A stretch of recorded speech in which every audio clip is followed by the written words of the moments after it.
Bom dia, Mozambique.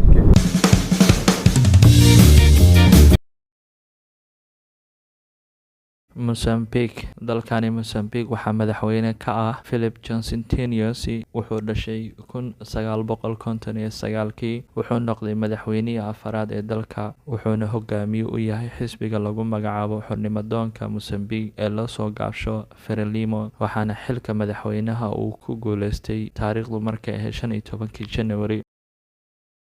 dalkani wuxuu xornimada qaatay 25 June 1975 wuxuu xornimada ka qaatay dalka Portugiiska oo aad u soo gumeystay oo ilaa hadda si hoose xukunkiisa kaga shaqeeyo 2 sano kadib xornimadiisa waxaa dalka ka curtay dagaalkii sokeeyay oo ay ku leedeen in ka badan 1 milyan oo dad shacab ah in ka badan 5 milyan oo dalkii ka qaxay oo qaxeen wadamada dariska la ah dalka Mozambique dagaalkaasi wuxuu bilowday 1977 ilaa 1992 ayuu socday wuxuuna u dhaxeeyay labada xisbi ee ugu awooda badan dalkaasi waxayna kala yihiin kow xisbiga xornimadoonka ee loo soo gaabsho FRELIMO iyo xisbiga iska caabinta dalka Mozambique ee loo soo gaabsho RENAMO inkastoo dagaalkaasi u dhaxeeyay labada xisbi wuxuu sababay in ay burburaan goobihii waxbarasho caafimaadka dalxiisyada iyo wadooyinka dagaalka wuxuu joogsaday markii la waayay saaciidadii ay saacidin jireen wadamadii la isku yiraahdo Soviet Unionka iyo dalka South Africa taa oo keentay in dagaalka uu istaago dalkani waxaa ku nool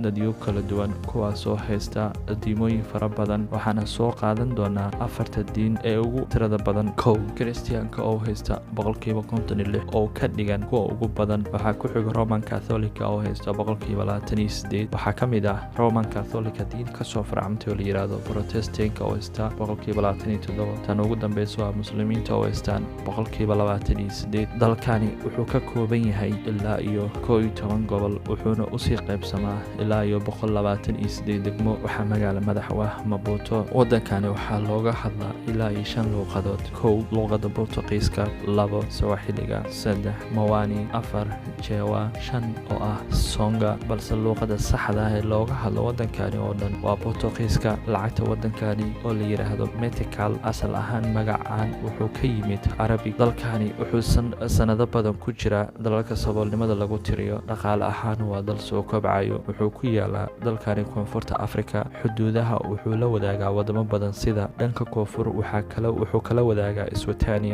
dhanka koonfur galbeed waxaa ka xiga South Africa dhanka galbeed waxaa ka xiga Zimbabwe dhanka waqooyi galbeed waxaa ka wada xigo Malawi Zambia gun iyo gabagabadii dalkani waxaa ka aasaasmay sanadihii ugu dambeeyay urur islaami ah kuwa la magac baxay SAAR al-Sunniya sidoo kale oo loo yaqaano Ahlusunna wal Jameeca ururkani waxay aad ugu badan yihiin dhanka koonfur qaasatan gobolka lagu magacaabo Cabo Delgado ee dalkani Mozambique ururkani asal ahaan waxay ka soo farcameen dalka Ciraaq waxaad ku mahadsantahay la socodkaada fadlan inoo sheer garay MAHDSNid